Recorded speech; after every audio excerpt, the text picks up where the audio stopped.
Evil geniuses turn to ban. LGD also just picked Zeus. Just like looked at each other last game. I think it helps LGD. Yeah. Liability. 10 seconds remaining. 5 seconds remaining. Reserve time.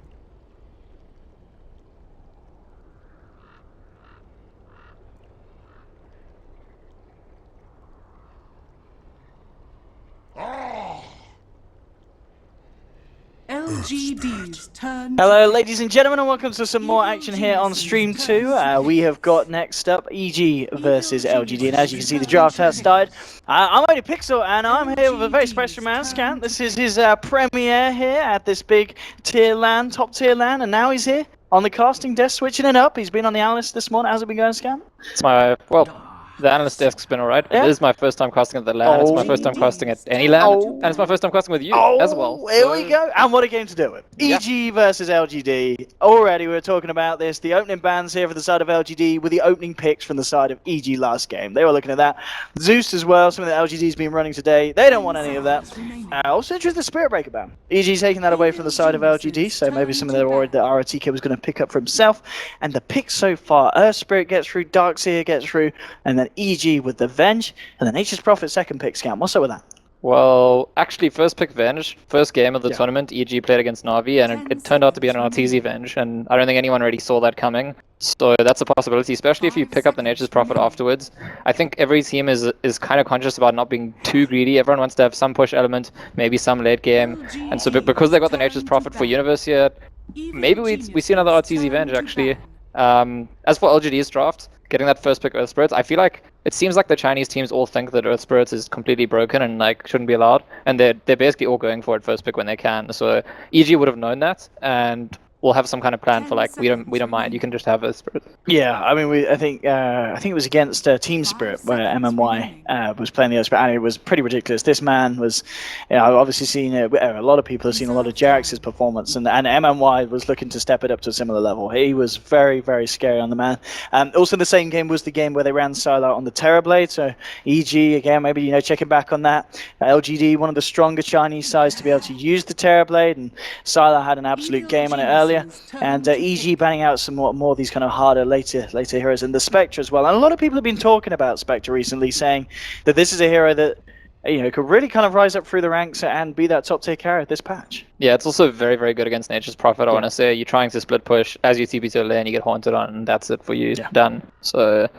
Yeah, there isn't really that much an option for them to leave it in for me there. I mean, every match of this tournament that I've watched so far, and most of this patch actually, I'm trying to figure out during the draft, both teams are usually going to have some element of push, but one of them is going to be slightly more late game than the other one. And I'm trying to figure out like which one is going there. For now, because EG have the Venge, I feel like they're more of the pressure team. But these are actually two teams, EG and LGD, who like historically, they actually both prefer to win in the late game. And they've been playing against teams that push and like reacting to them. And so it's a different dynamic when they're against each other.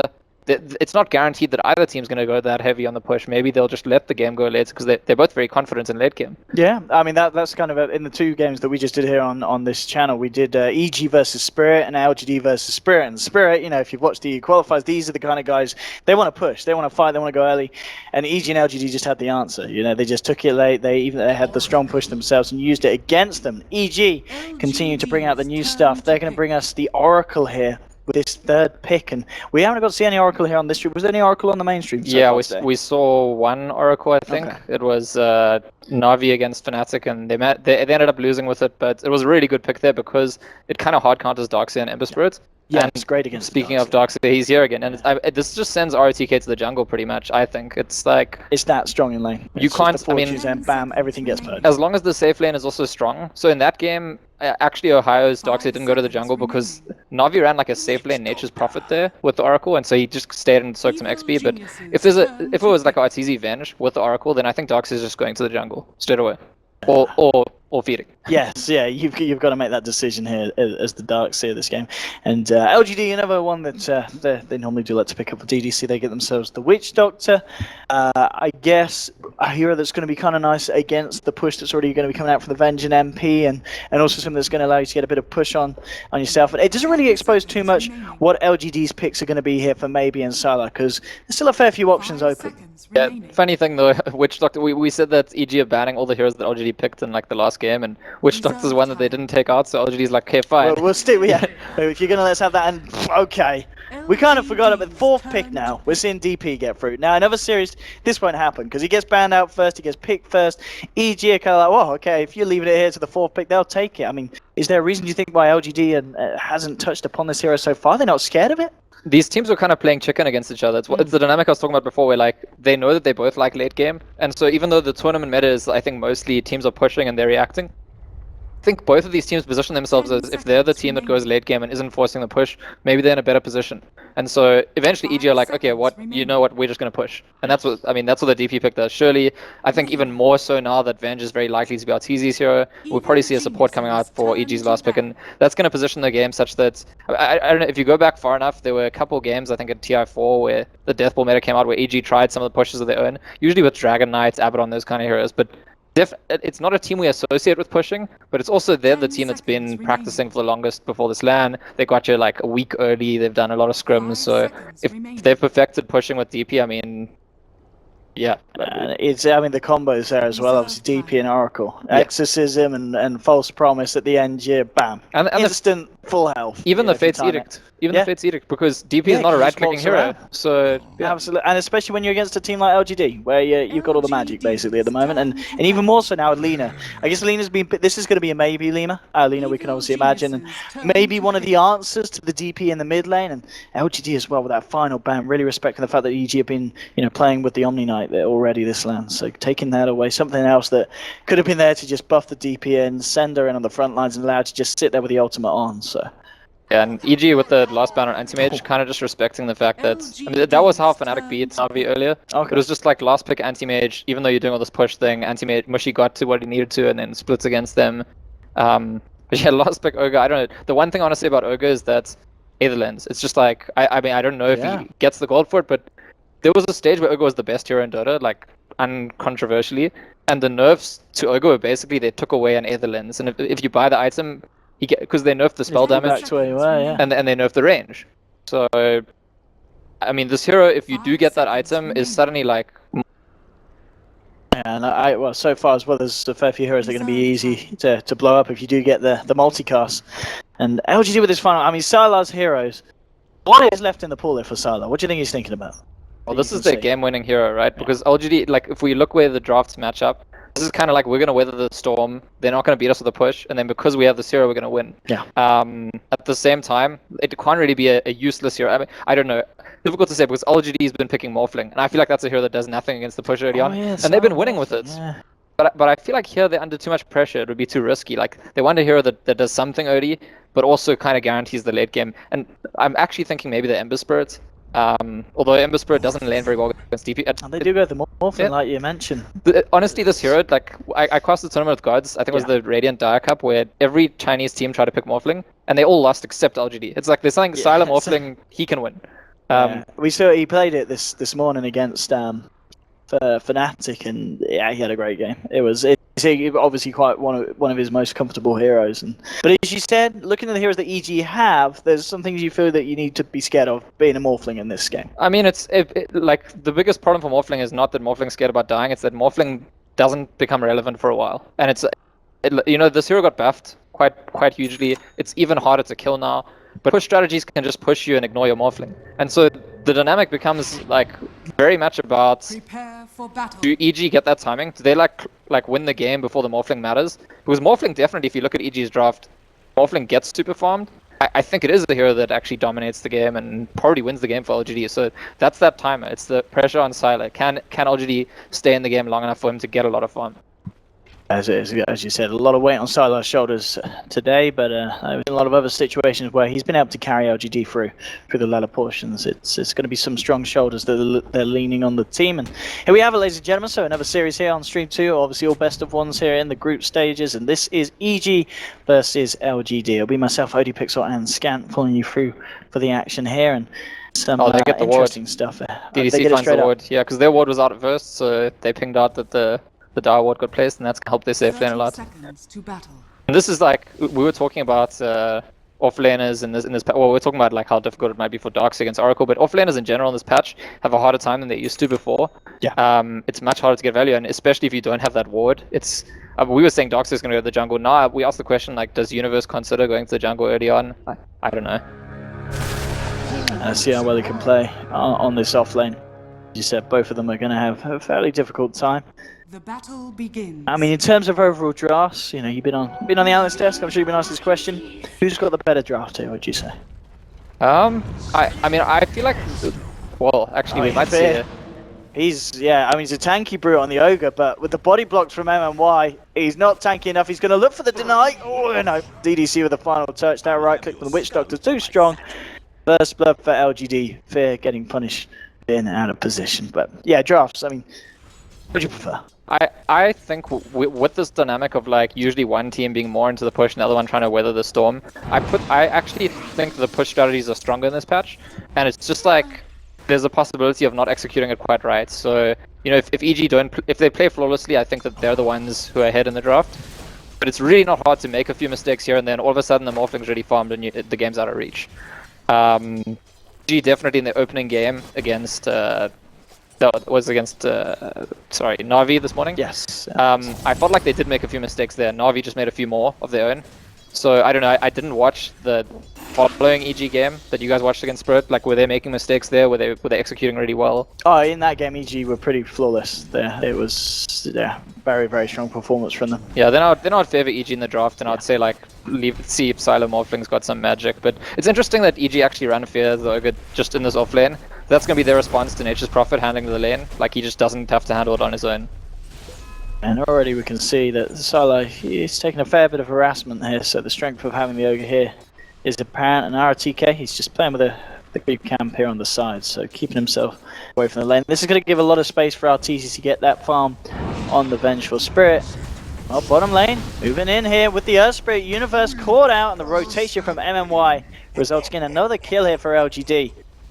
And already MMY starting to make those big plays, and he's been involved in both of the kills so far, and he had an incredibly high kind of kill involvement in the last game when he played the Earth Spirit. So they've got to be really aware of the Earth Spirit. I mean, how do you deal with the Earth Spirit, do you feel? I mean, usually you deal with the Earth Spirit with, I don't know, silences or... I mean, they do have a silence on DP, so there's that. They got the Oracle, it can protect people from magic damage if you're worried about the Earth Spirit bursting people down. But I don't know, I mean, the more general question, Earth Spirit is a hero, I'm sympathetic to the Chinese view, which is, it's kind of broken, and maybe you ban it if they want to pick it. It's your first mistake's letting it through. Yeah. Oh, Fear hanging around with this invis, but ooh, they've got a sentry down. Give him a kick, and at the same time, in fact, Universe, he's TP top, helped out to get a kill onto the Darkseid there. Looks like PPD managed to move in, set it up as Artsy. He dived incredibly deep, and okay, EG getting themselves a kill on the board. Yeah, it's... mid lane, they're rolling. She's got the Spirit Siphon healing her up, but Samael, he's going to be a goner, and they'll get that one. And may lose a kill up top, but LGD finding something mid. Fear trying to move it onto MMY, won't get it. But Samael is down. I wonder if RTK might feed a few more deaths still, because, I mean, he did really well to start stacking the jungle, getting some farm there, but we spoke about it already. The lane he's against, if he goes into the lane, he's very likely going to die, and his team's doing so well everywhere else, it feels like it's maybe unnecessary, like, space to give to EG to give himself up. He could just go stay in the jungle, which is where he's going to now, at least. Lane Universe going to come back down here, Fear. Just rotating in. Killing Silent Lane is going to be harder. I mean, as you said, one of the heroes that they are going to rely on is this silence from the DP. She starts to turn up, but when they do start to turn up and push, you know, EG, when they've got that power with the exorcism, do you think LGD has what it takes to kind of deal with the 5-man push from EG when it comes around the corner? Not really. I mean, look, obviously if they get key items on Darkseid, Lina, Witch Doctor and Earth Spirit, they have the utility, but the fact of the matter is no matter which way you look at this game, the Morphling's not going to be ready. Like, it's going to take a crazy good game for LGD, for EG to start pushing, and Morphling's already ready to do things. And so that's the kind of window in the game that I think decides this kind of game, which is the amount of time EG gets to push before Morphling can actually enter the fray. And yeah, obviously, if we have some huge Earth Spirit players or Lena players or something like that, they could buy that time, at which point EG look like they're in a lot of trouble. But I expect that even with these early deaths, EG are very likely to hit their timing window they want. They start grouping up, they start pushing. They'll get some amount, and probably be more a question of like how much do they get before Sila's big, rather than do they get anything.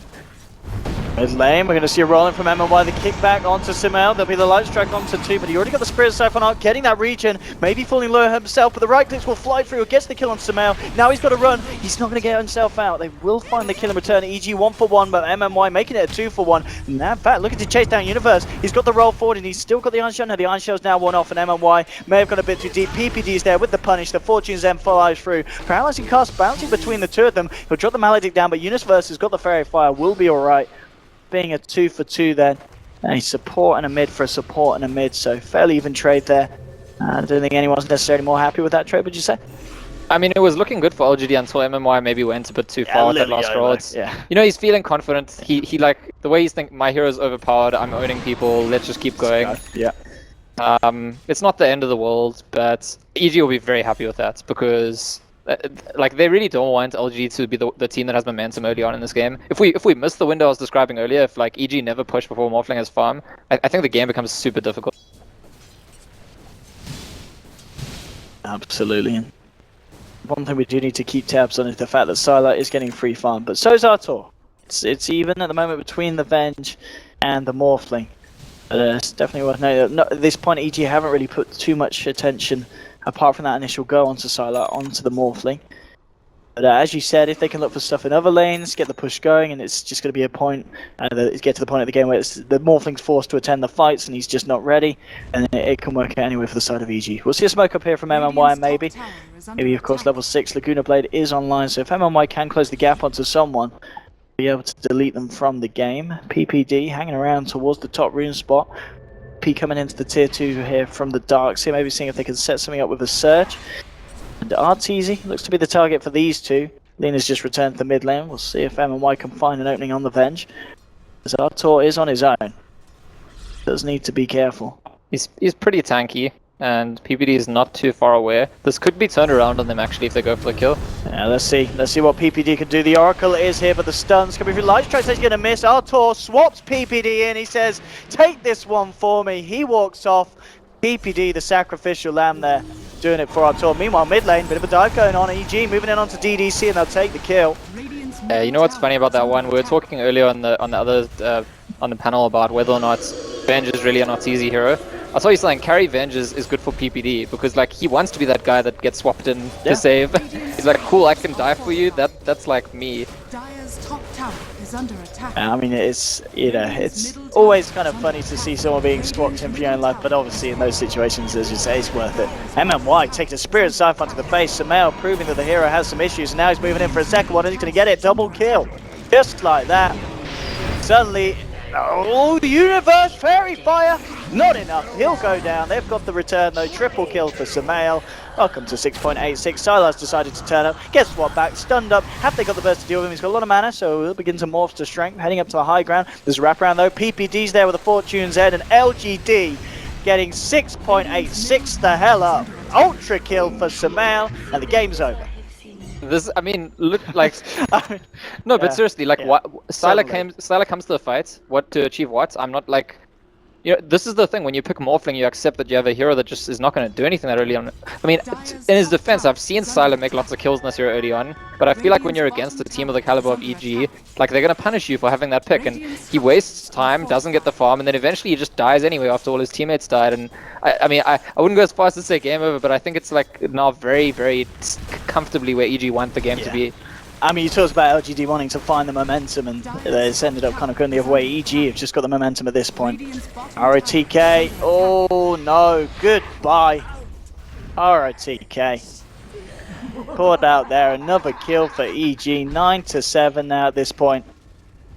And the game early on where Arteezy played safe lane Venge was actually against aggressive tri-lane, so he got very little farm, he was shut down a lot. So I'm interested to see how he does with the hero when he's actually farming well, when he's got the momentum on his side, and he knows they're there. And a swear for terror there from the boy. And out the man bottom lane as well, Sylar still dancing around with fear. See from the net worth, top of the board is that man, Samel. on his DP. Starting to build onto the Yule Scepter. He's nearly got enough for the staff, and you're right around the corner, so that's going to be very shortly done. And Sumail is not a player who you just like give an ultra kill, No, just like give a big lead to. Yeah, that's the scary thing here for LGD. Lot is resting on Sylar. Maybe still, keeping up with the pack. He's just a little bit behind Artur, but there's about 1k between him and Sumail. Universe. Yeah, and just trying to make life difficult here for Sylar. Showing them that he's not wanted here in this lane.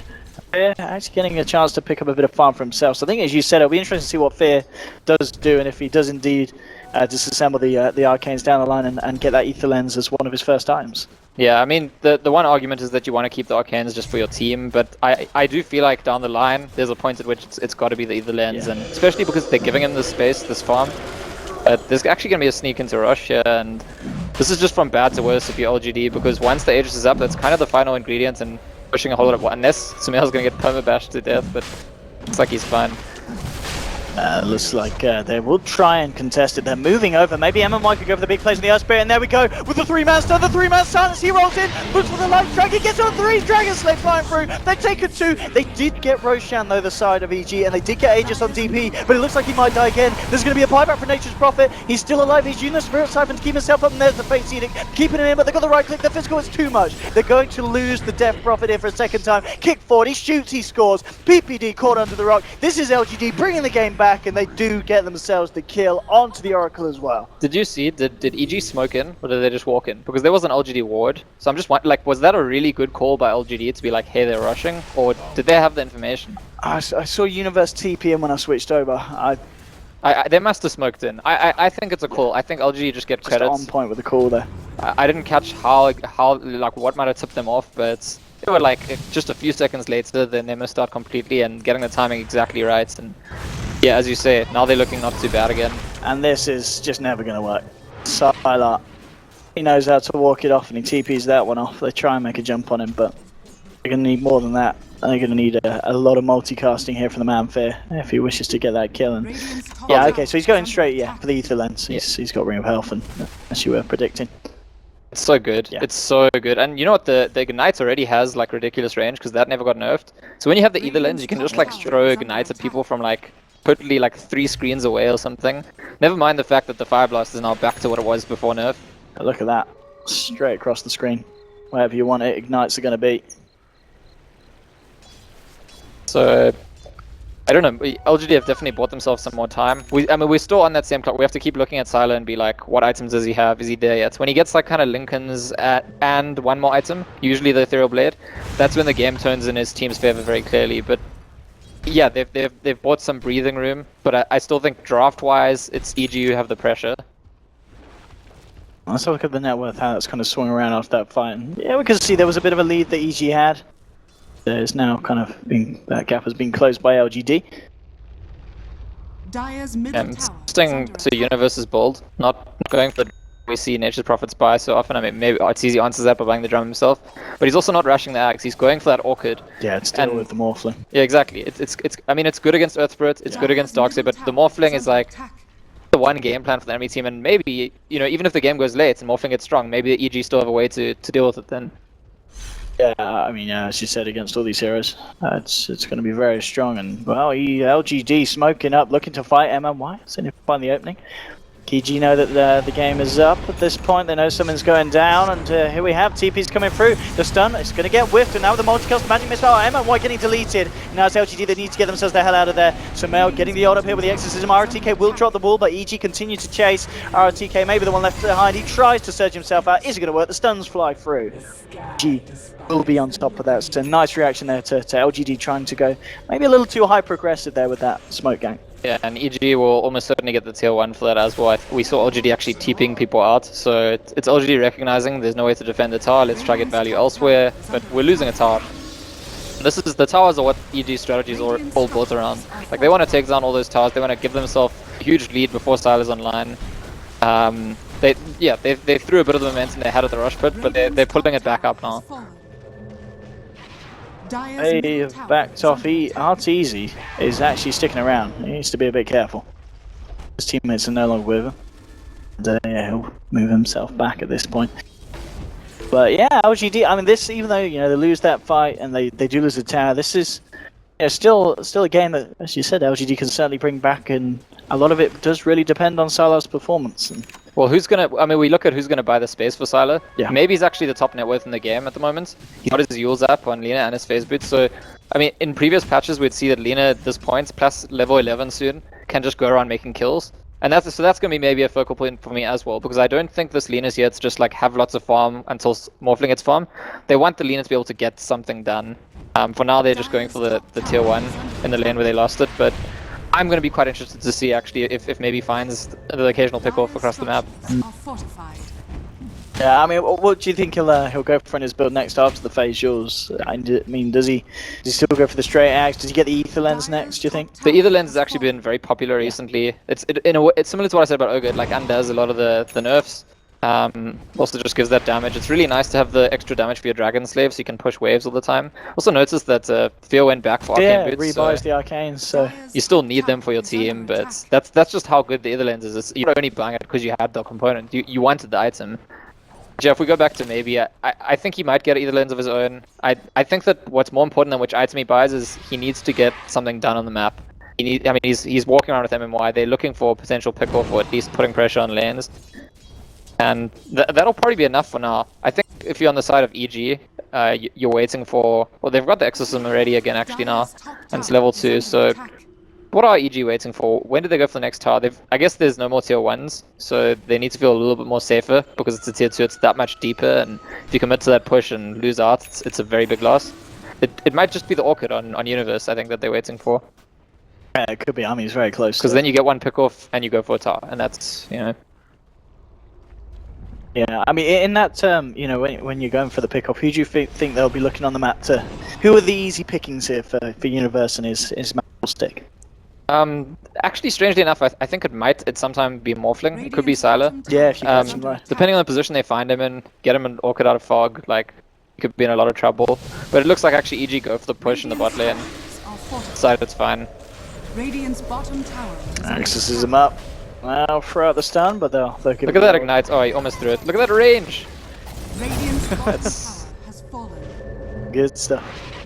Just saying hello, telling them he's there. And the Ogre's net worth just continues to be ahead of Darkseid's net worth. That's something that EG have done very well as well to manage their resources. As soon as they could, like the Nature's Prophet and Ogre were sharing a lane, and then the Nature's Prophet spent some time in the jungle, and the Ogre got some value. And so in a way they're playing with 4 cores, which is something EG have always liked to do. Find a way for PBD to be like the only true support in the team. Man, it's been working out for them so far this LAN, and this game, it seems to be continuing that way, but LGD is certainly putting up a fight, maybe top of the net worth. Ether Lens now done. He has got that one out on his way.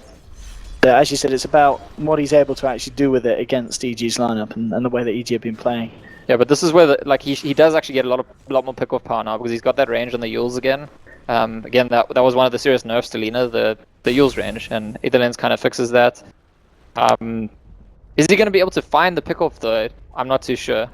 EG being very careful about what they're doing. And very often EG grouping up anyway, because they're the ones who want to go for objectives. Yeah, that's true, yeah. They've got the strength in numbers there, the items that they've got. And this looks to be, yeah, they'll be able to defend this. They're not going to try and push this at the moment at LGD. MMY is he's kind of slowed down this game. He still had a good performance, but starting to struggle to find an opening onto the side of EG as the heroes do start to beef up. And yeah, there we go, Arteezy now with the completed helmet of the drums, the kilo and treads, 1200 gold. He's starting to look like a pretty scary target as well. And as the game kind of stagnates, still just sitting around that 3k lead for the side of EG in terms of gold, XP, nothing too notable. Bottom lane, moving in onto Silent. There's your silence, and they did manage to catch him here. He caught him, and they got him. Yeah, Universe there with perfect silence. And LGD, I feel like we're like sort of lulled into a false sense of security. They were like, oh, EG's just farming, we're going to keep farming. Farming game's good for us, but it was a timing that EG were waiting for, and the second they get that timing, they introduce it to the game. They say, here we go, here's a kill. And I think that's good thinking from EG to, even the way they were playing the game before, like not just all in push, occasionally they go for a tower, but slow pace of the game that allows LGD to feel safe in their farming and then get punished for it. EG here with this smoke. They'll get a ward down. Maybe an MMY aren't going to come around the corner, so they'll be saved. We'll see if EG to find anyone else, but it looks like LGD just playing very safely at the moment. DDC is sticking around with at the bottom. Bala still in the fountain, dead, and the RTK is just on the stop line. So EG won't find any kills with the smoke. And looks like the ping's on Roshan, because Roshan, yeah, it's going to be up very, very shortly. So looks like that will be where we might see stuff start to kick off again after one of the teams got Roshan. I mean, if EG do go to it, as we've seen before, LGD, they can certainly find the Rosh bit pretty successfully. Yeah, that's where maybe got all of his kills, actually. Yeah. It's kind of misleading. You see him at the top of the net worth, he's like 6'2". You think maybe he's like made some pickoffs or something. He hasn't made any pickoffs this game. He just got a bunch of kills with the Rosh bit. And I think it remains a particular problem for LGD that to have a Lina this farmed, you want to be able to get value by getting pickoffs. But in order to get a pick, like, they don't want to get a pickoff which turns into a team fight. EG is going to thrive on that, and so they need to somehow find a way for Lina to isolate heroes where they're quite sure that they just are isolated. And it seems like they've just not found a single opportunity like that so far this game. And so what maybe he's done with his farm is he's farmed more, which is better than doing nothing. Right? Yes, Yeah, at least he's keeping up. Yeah. But Yeah, compensating for the situation that he's found himself in. You're seeing EG hanging around that pit. Universe still making the most of the map up here, and he's working towards that Aghanim. He's got Lincoln's now complete on Sylar, so that a little bit harder for the Universe to catch out. And here we have going into the Roche pit. It looks like at the speed that they're doing it, they're not going to be able to do anything in return. MMY does throw in a stun, but EG, they're going to be able to get this Roche, and this time they won't lose a team fight off the back of it, at least not immediately. And they just will go the way here of Artor. yeah, so this almost certainly means they go for tier 2s now. There's only 2 tier 2s left. They've got the Exorcism and they've got the Aegis. I wonder if LGD try and defend against them or just try and split up and get value. I mean, EG already probably going to have to go back and push out lanes before they group anywhere. In fact, they smoke into their own jungle. So hoping to get a pick off before they push. RTK seems to sense that something's up. Surges away, drums are popped up by the side of EG. They want to chase Sylar. Okay, they've caught him out. He's already waveformed and they'll burst him down. That's your Morphling gone. They'll hold the Dark Sea in place and move forward for more action as the silence gets laid down. The Universe teeping in as well to join the fun. And double kill for Peter Pan Dam. Very interesting, because when RTK surged away from the camp, away from the smoke, I also felt like he had a sense something was up. But maybe it was just coincidence, because Sylar like waves at the creeps, like maybe they disagreed about what's going on. Sylar didn't seem to think he was in danger, and boy was he wrong. Bottom lane LGD were trying to use the space to find a tab, but the TP's coming through from EG again on the defensive. Keeping themselves on top here. Hastering's going to be spotted out. Do anything with that. Samir will take it. Not going to be ready to go and fight around in this jungle. In fact, they do need to be careful, because there are 3 heroes around here. They will head towards the mid lane from the high ground. And I think we're building up to the timing. I think that Samir and Artesia are both going to go for BKBs now. I think, in fact, no, actually, the Universe probably won't, just because he's Nature's Prophet and you always go Ags on Nature's Prophet. But I think if we get the BKBs up sometime soon on Venge and DP, LGD have nothing. Like, they really have nothing to fight into that. Lina will build into Ags. That'll be one thing that goes through the BKB, but they're mostly spell damage. They've got a Witch Doctor ulti and a Laguna Blade. That's it. We have tier 2 going down, and okay, Sylar's been caught out again. He did start to morph strength. Have they got enough to bring him down? Yes, they do. Again, this Morphling just getting caught out. The triple multicast down onto RTK. Gets a nice vacuum wall, and there is a stun as well with the Death Board. In fact, Laguna, they'll burst down the Death Prophet. PPD falling under the tower. And Aegis has been popped, and there's your Life Strike. This is LGD again, turning this one around. Looking to find a third, magnetized straight down onto Artor, and they'll get it. Kick forward, he shoots, he hits on point. Fear getting caught out by the stun. LGD getting themselves a 4th on the defense. And EG showing that they can't feel too confident in this game, and they can't relax too much, because LGD, they'll bite back, and with some force as well, as that was a pretty huge swing there for the side of LGD. It's such an interesting dynamic, because EG probably think we killed Sylar, he's the Morphling, he's their game plan, he's dead, surely we can just be confident and go more. But actually, we've been talking about this all the time, the Morphling's not really in the game yet, so it's the least important hero to kill at the start of the fight in terms of like putting yourself in a strong position to win the fight. And so LGD are like, well fine, the heroes that actually do something right now, we're all still alive, you're overextending, and they punish EG for it. And I think it's important that EG remember that even though Morphling is kind of the main game plan for LGD, right now, at this stage of the game, he's not. At this point, yeah, as you said, the rest of the lineup just can burst through the side of EG when they hit their skills. And yeah, maybe now if a completed Aghanim's done, it's scary for the side of EG. They've got to be careful, and we'll see the graph start to turn a little bit more back towards the side of LGD. Well, that's yeah, completed Aghanims on Universe as well. So the creeps are going to be pushing towards the Radiant for the rest of the game. Once Nature's Prophet is Aghanims, it's kind of like, unless his team loses a fight or something, his side's just pushing always, and there's that. So it kind of starts to restrict your movement around the map. You can be in less places without the other team knowing where you are, which means EG are going to have more information. Speaking of information, they cloaked their Ogre and their Oracle just behind the DP, so they just want to protect Sumail, who's very close to BKB, that BKB I was talking about. Vantage didn't actually go straight for it. It's easy first pick up the Manta. I'm pretty sure he will get the BKB next.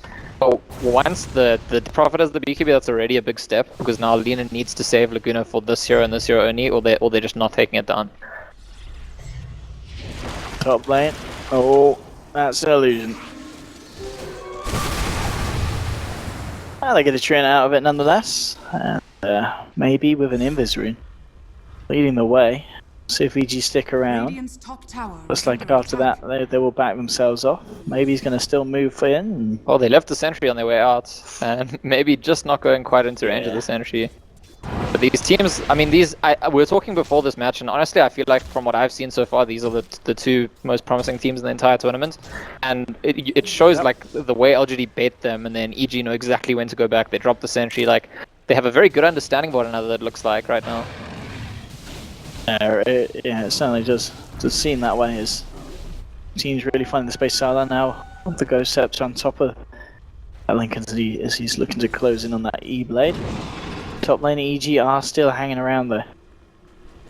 Very close to having the BKB, as you said, on their Prophet, so maybe wanting to hold on to getting that item done before really fully committing, but it looks like now they're ready to go.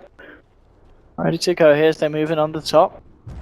LGD, they do have 4 on the side. They are ready to try and defend this tier 2, and you've got Sylar, of course, really split pushing down the mid lane.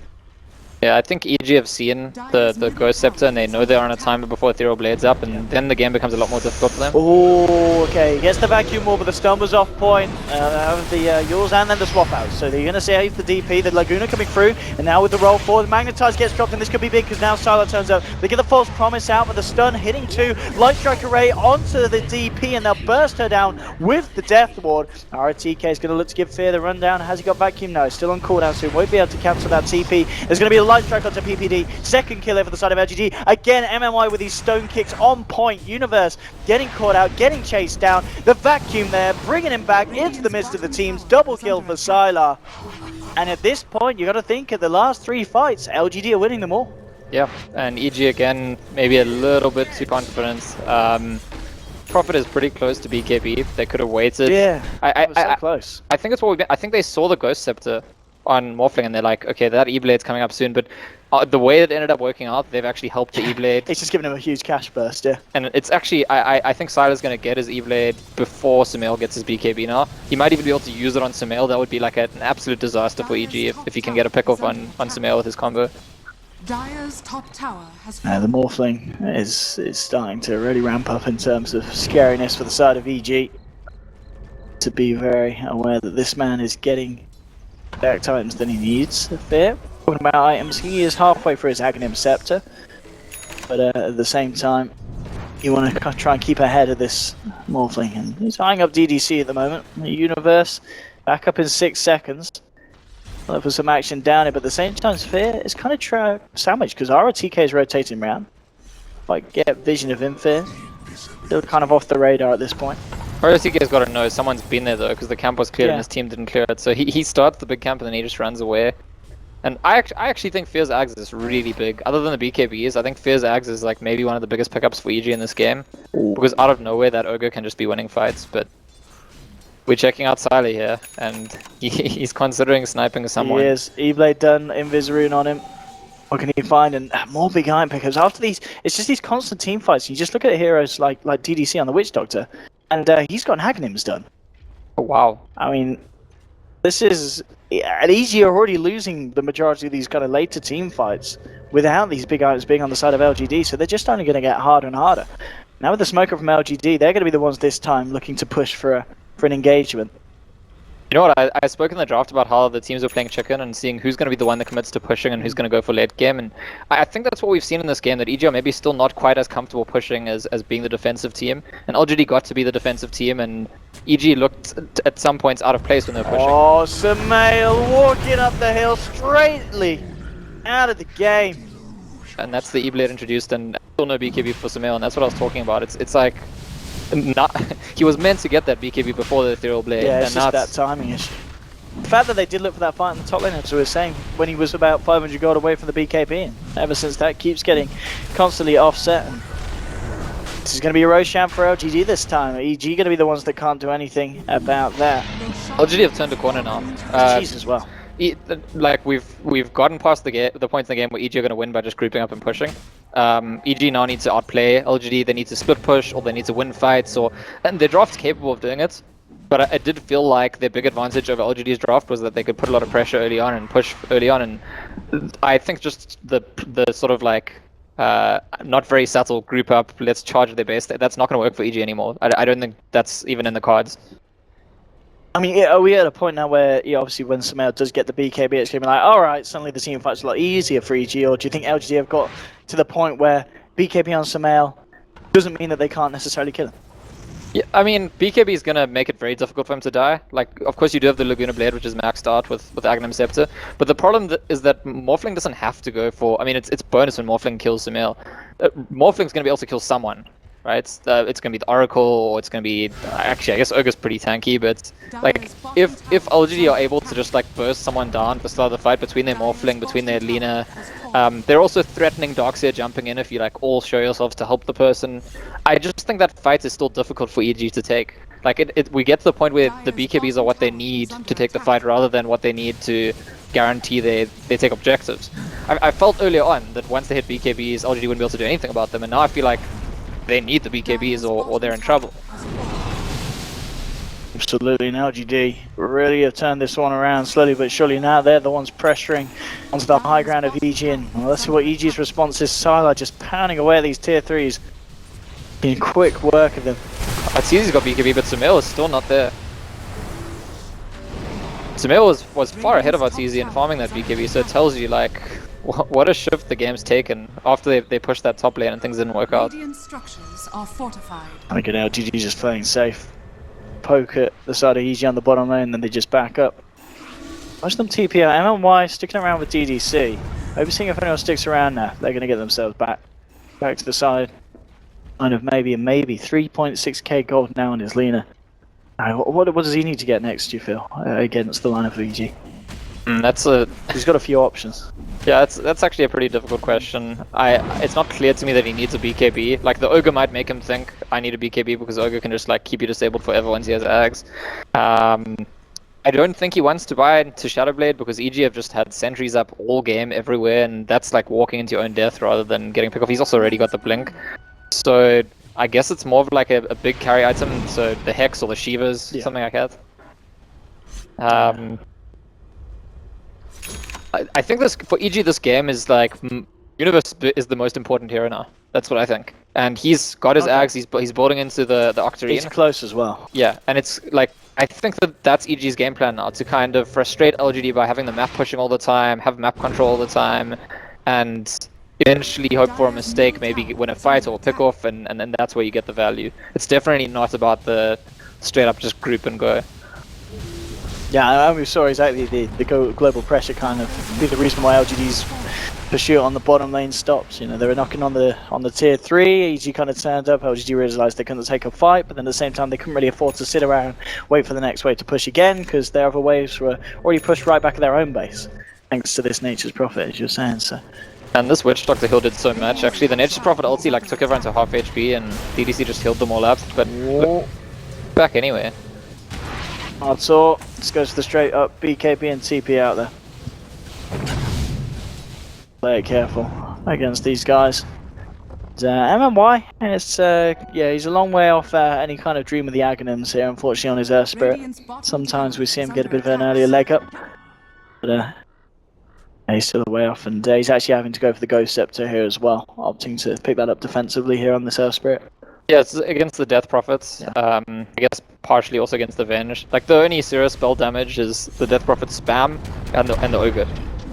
And Ogre, yeah, it's Nature's Prophet, I say, the most important here for EG, but actually Ogre, like, coming in on maybe being the second most important when it comes to, like, having those fight-winning plays.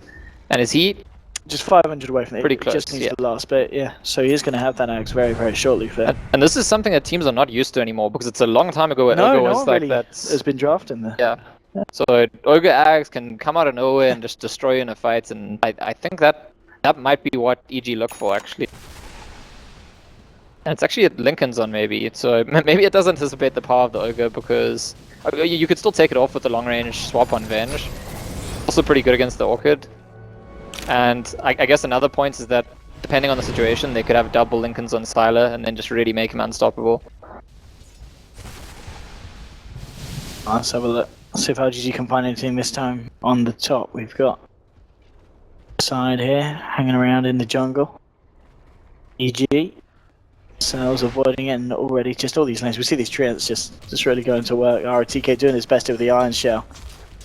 Push the lanes back out. Treants will focus the creeps, and Universe doing his best to maintain control of all lanes. And this is, at this point, I think, would you say LGD are in a stronger position, or do you think EG still are? No, it's LGD are in a much stronger position, in my opinion. Yeah, because of this, just because of the items that they've now got in their heroes. Yeah, and Sumail doesn't, I mean, Sumail was in such an awkward spot. Yeah. Like, originally when he started going for BKB, it was like, we're going to hit BKBs and then we're going to just win the game. And now, by the time he got BKB, it was out of necessity, and it's... BP, I mean, what is this BKB doing for him? It's like making sure that he can be alive when there's a fight. It's not helping him to, like, scale, to keep farming, to get more items. If we look at his score, I'm pretty sure Sumail was 0-2 or 0-1. Then we saw him at, like, 5-2, and now look at him, he's at 5-6. Yeah, he's so really fallen back off. It's, like, it's not been the game, and again, it goes back to, like, this game needs to become about Universe for them. He's going to have to push out the waves. That's going to make it even harder for Sumail and for Arteezy to get that value. And it's just about how much, I mean, it's definitely a sign of a very mature team if the carrying can end up happening from, like, your support Ogre and your offlane Nature's Prophet rather than your actual two very hardcore carry players in Sumail and Arteezy. And again, at this point, I mean, LGD, they do seem to keep kind of moving around as this pack, trying to look for something in EG. At this point, they aren't giving it, they're playing a lot more carefully. EG never wanted to play this game from behind. That's what I feel. Like, it was never part of the plan. They've got some tools to make it work. They're trying to make it work. But right now, they're not in a good mood. I don't think they're happy about where the game is. EG again, coming round, but we spotted out by the Trinity. MLY is going to go for the jump in. He's going to go for the stun, and he will find it. And now, yeah, thanks to the Etherland setup, they'll get the stun. No, the BKB coming out in time, the false promise is there. They'll try and turn, they'll try and fight EG. They get out the exorcism, and here we go. Sylar's already managed to clear out one. The death ward, look at DDC, look at it go. He will get cancelled here, but it's already a double kill here for Sylar. Sylar still just walks it around at full health, and now it just turned for the right clicks onto Arteezy. Throws out the adaptive strike. There'll be a buyback here from Sumail, but he's already used the exorcism. See what the plan is here from the man. I mean, Sylar just mantas off the silence. That was, I mean, triple kill for Sylar as he just cleans up Arteezy.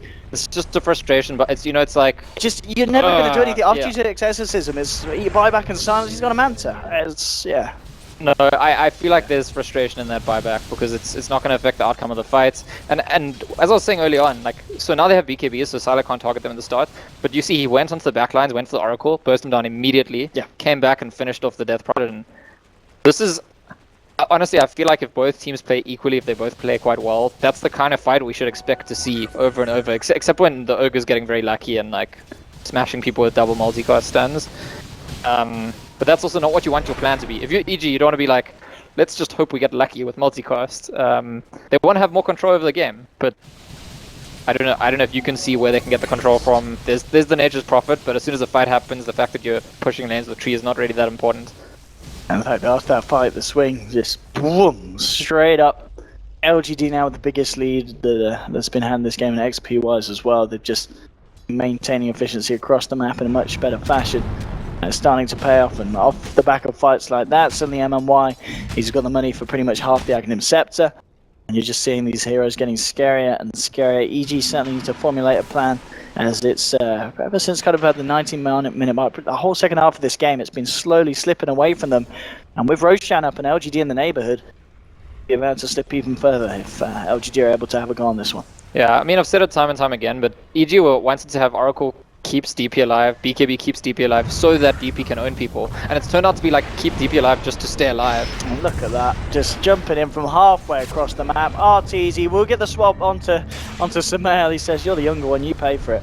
Samael will actually be able to live there, so the swap enabling them to both get out. And meanwhile, Sylar in the mid lane catches out Natures. The rat is down. And that's, as I've said many times, like, that's actually the most important hero on EG right now. So even though they don't get the pick off on Avenge, they don't kill the DP, get swapped in, they get the Nature's Profits, and that allows LGD to be like, okay, we're going to group up, we're going to go kill Rush. I'm pretty sure Rush is the next objective for them, and I don't see how EG contested at all. This is very much just looking like LGD stepping up their game here, and EG still need to raise it. They've still got a chance, but I say that and then you do just look at the Morphling and you're like, I don't know how they're killing Sylar now at this point.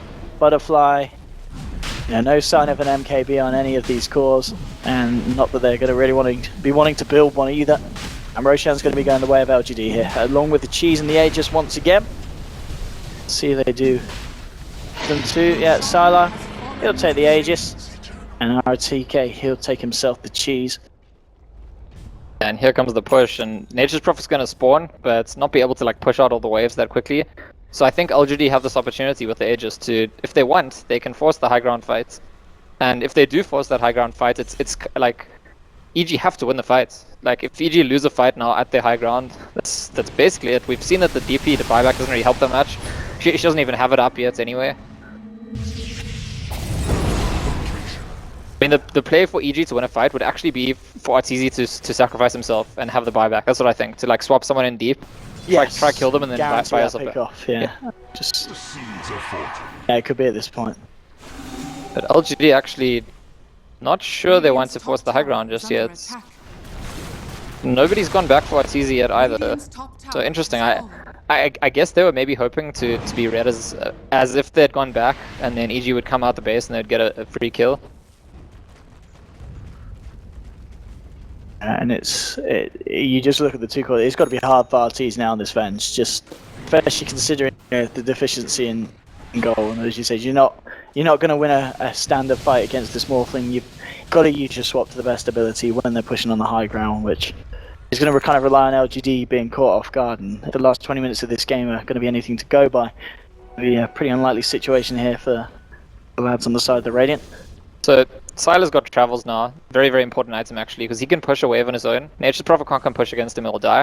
If they try to gank him, then EG are taking the risk that they get into a team fight. They don't want to. So it means the Morphling can probably safely push the lane and then join the team in another lane if it wants to. There's a lot more control for LGD with the boots of travel actually. She was now on Darkseer, so even more to offer when these pushes do come through and they do try and break the base. EG at this point just sticking up high. I mean, Death Prophet herself, Samael, he is starting to rack the gold up now on top of the BKB. I mean, are we at a point where you really do need to, as a team, just kind of collectively make sure that they do have buybacks available, or do you feel they just need to go in all on the items and Samael will probably pick someone else up here? No, I don't know, because he's Death Prophet maybe he won't save, just because buybacks, if you use the exorcism, you're not really buying back to do anything. But other than that, I feel like the rest of EG will want to save buybacks. I think definitely Universe on TZ will.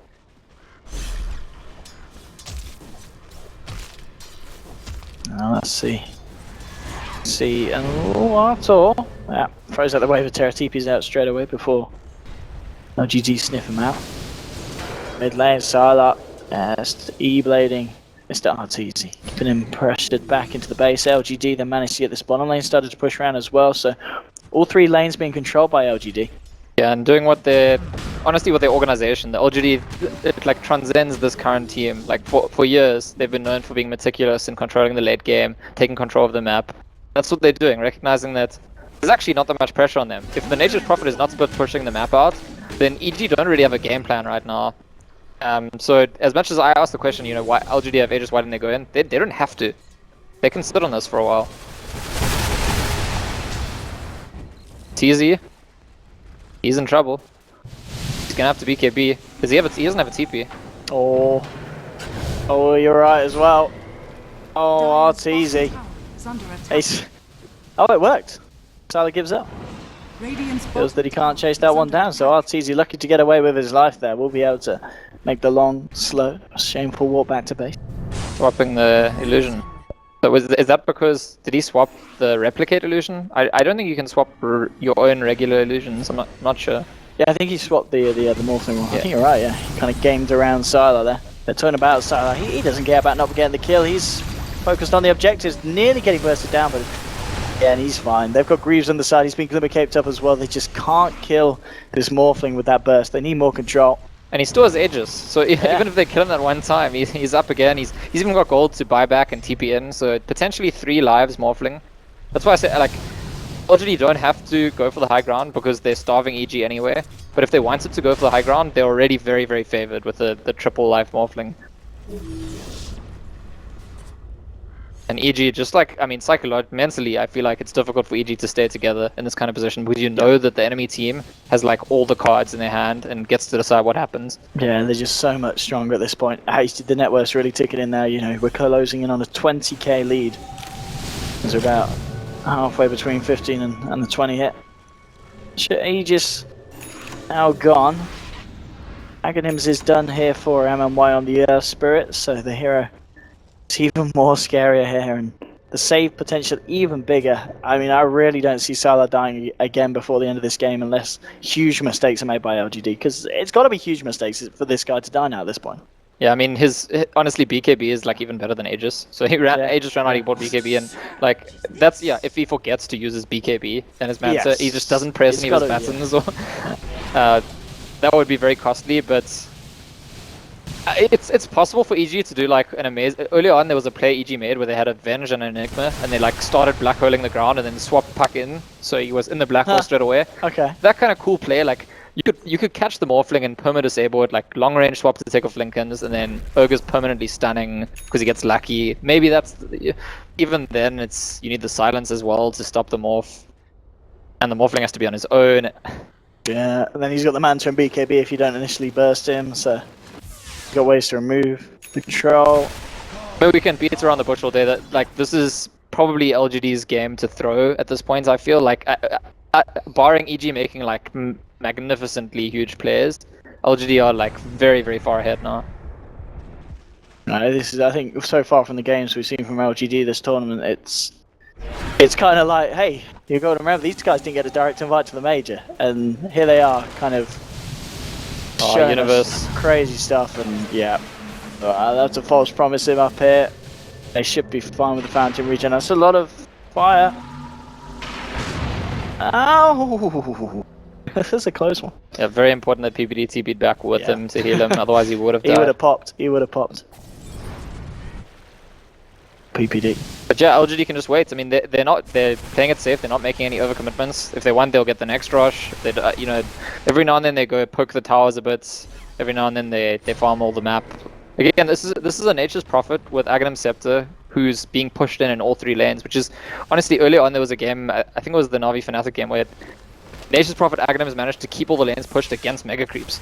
So that's how strong it is. Yeah. And yet LGD have that much control that they're just like laughing off the Nature's Prophet Aghanims.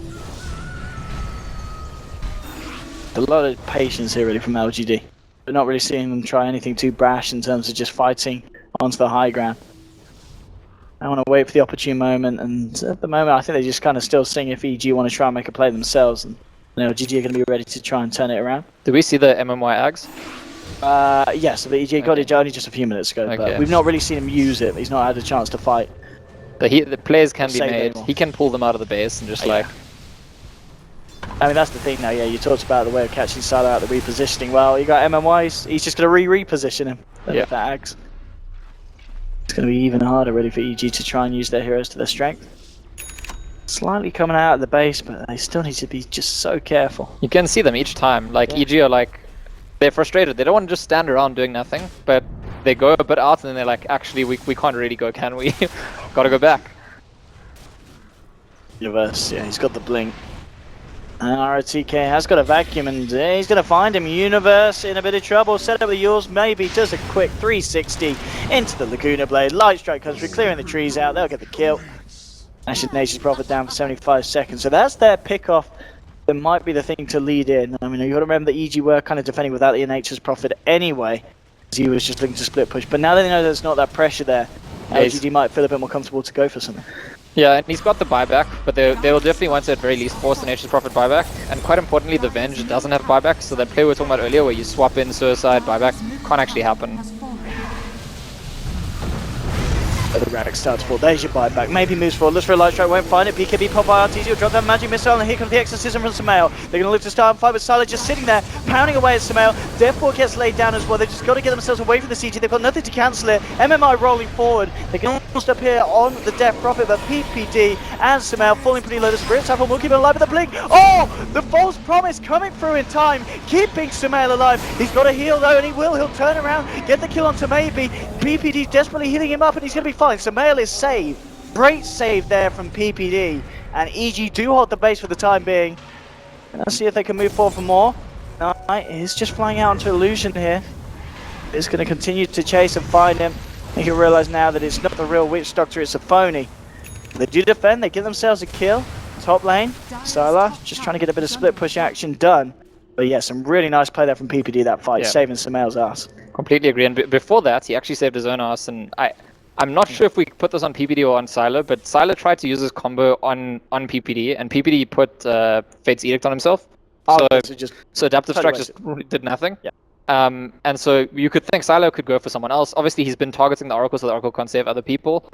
But as a result of using spells on the Fate's Edicted hero, I feel like that allowed PPD to then stay alive, save Sumail as well. Yeah. So on both players, it's PPD who gets credit, at least if we're looking at EG. And now it looks like EG are smoking up, wanting to. This is when you're in a game like this where you're so crippled. Often what you need to do is after you get like one punch in, just try and get another one in. Now they are smoking into a team that has just picked up refreshers on Darkseer, so we might see some very flashy stuff coming out from RTK if EG do try and force this. PPD moving up to the high ground. Sylar, he did BKB here, and I'm going to kick off for the time being. EG really looking to storm forward into this one.